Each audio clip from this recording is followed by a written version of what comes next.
thank you for joining us today as Silver Sage. My name is Joan Rudder-Ward and I am your host. Today's story features Roxy Gantes, who took a leap of faith.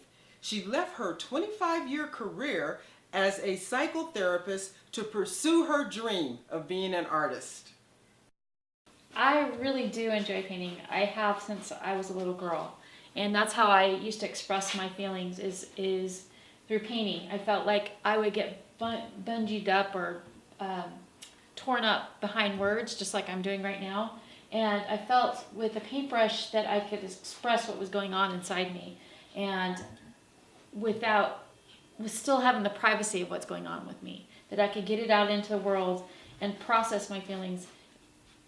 Painting, I realized people spend lots of time trying to learn how to meditate and clear their minds, and I realized when I painted that was a form of meditation, that I could slow down my mind and slow down my feelings and just kind of concentrate and go into this other kind of realm where I felt relaxed and I felt loved, and all the things that people chase in their normal life, I would feel it when I painted.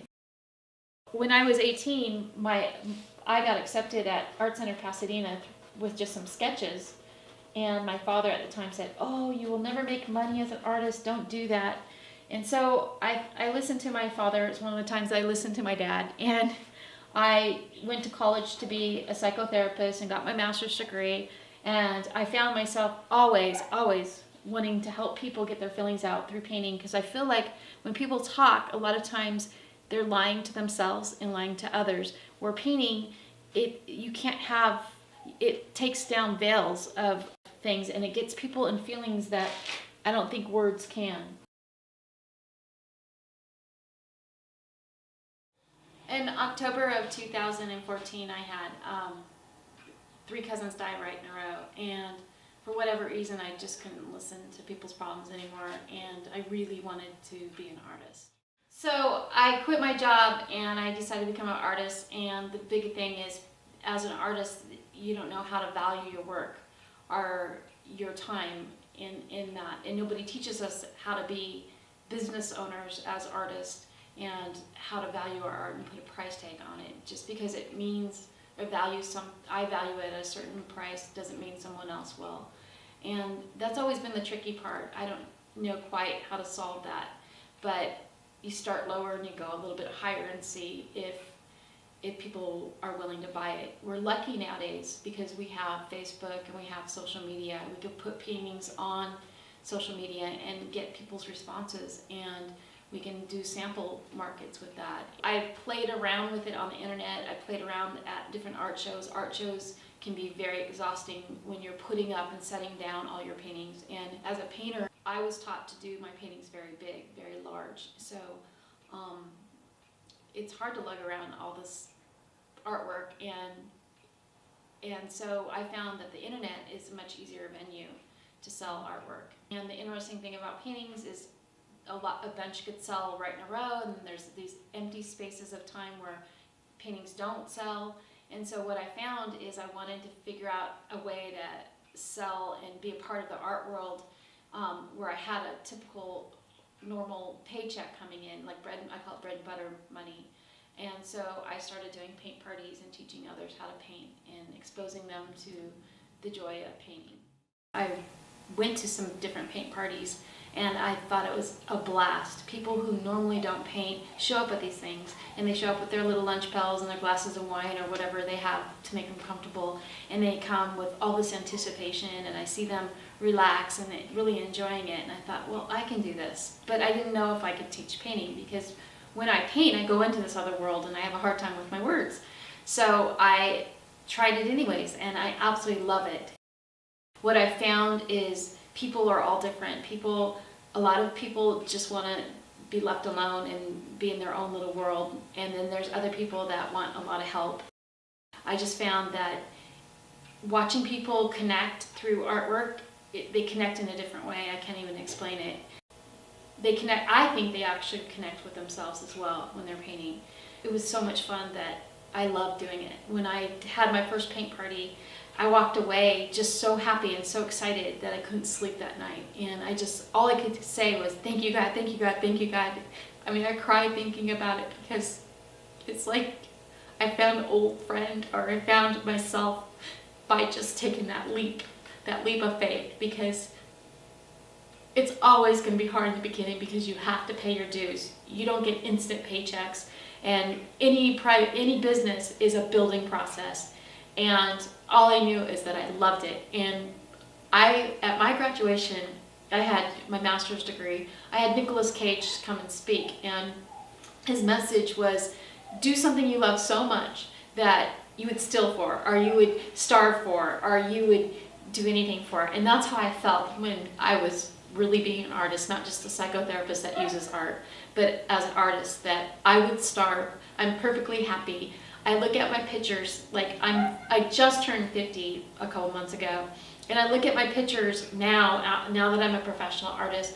I think I look 10 years younger. I think I look more beautiful than I ever have, because I feel happy inside, and I love my life, and I love who I am today, because it's flowing out of me, and I don't go to corporate America where I have to compartmentalize myself to be presentable. This is how I walk around, with paint on my nose, and like pretty much like probably mechanics. At a certain point I can't even wash it off. At a certain point it's like, why try? So it's like, this is truly who I am, and I feel really blessed that the universe or my community supports me, and that I've had so much love. My patrons love what they do. They say good things about their experiences. They sign up their kids for paint classes. They bring their husband. They sign up for a birthday party or bachelorette party. The light comes on, and they thank me days afterwards too, and it almost feels like magic. Part of it is, I think, is I'm connected to who I really need to be and who I truly am. I was talking to a really good friend of mine, and she says sometimes it takes us, when we get older, to figure that out. I know in my life I've always figured out what doesn't work first before I figure out what does work, and I know that I can never go back to corporate America in the venue that I was working in. I don't know, maybe I'll be a therapist again, I'm not sure, I don't care. All I know is that I'm an artist, and I love what I do, and I can't get enough of it. We visited one of Roxy's paint parties. One of the things that she uniquely offers at her paint parties, she will sketch out on canvas different images of the participants' choice, making it possible for each one to leave with a different painting.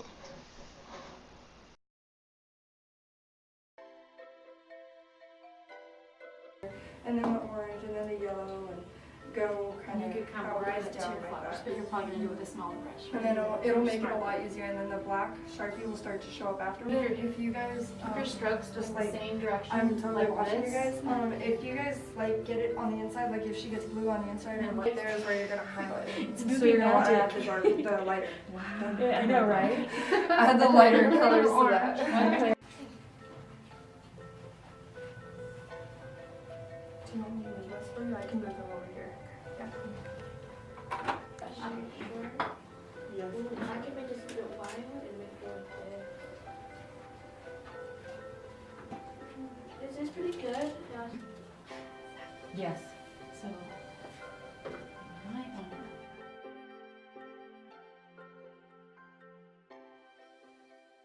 I love my paintings. It's all about Puerto Rico. And now I need to finish this Puerto Rico spelling, but I don't know how to spell Puerto Rico. No. I was a little bit hesitant because I've never drawn anything kind of colored with my granddaughters, See how I was trying to but have just trouble- kind of how I was excited. having trouble trying to You know, explain it I while got a was little trying to- intense, yeah. like So- serious. So if you wanted to But here it is, and I'm excited, and I look forward to maybe doing another one. Draw a painting that reflected me and my husband on our honeymoon in Puerto Rico, and this is the painting that's closely enough reflecting that. That's him, that's me, and we were at the beach, and I had an awesome time doing the painting. I learned about the colors. I learned about using the fan and how to make my strokes go different ways.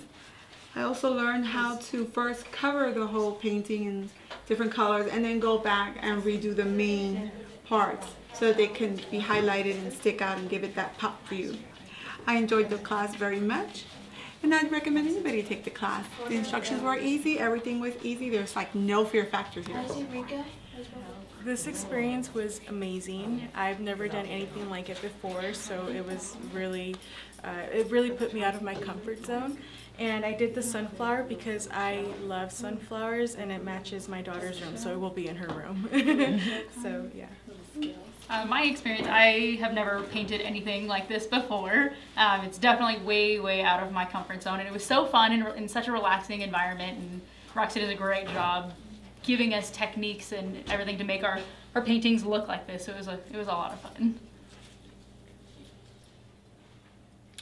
I've had a great time. It's been amazing. I've always actually wanted to paint, and I've been seeing a lot of Facebook parties, and it's made me so kind of jealous, and I've been wanting in on the action. So this has been truly an amazing experience, and I had no idea that I even had like talent in me, and so I'm just having a great time. So I love it. Highly recommend this. It's amazing.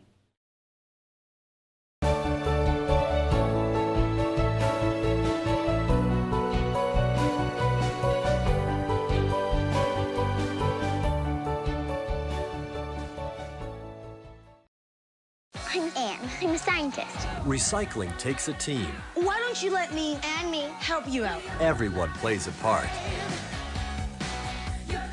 Don't trash I love taking stuff apart and building new things out of it. what could be treasure. Pal's my most advanced android. This is awesome. You haven't seen anything yet. Give your cardboard box another life. Recycle.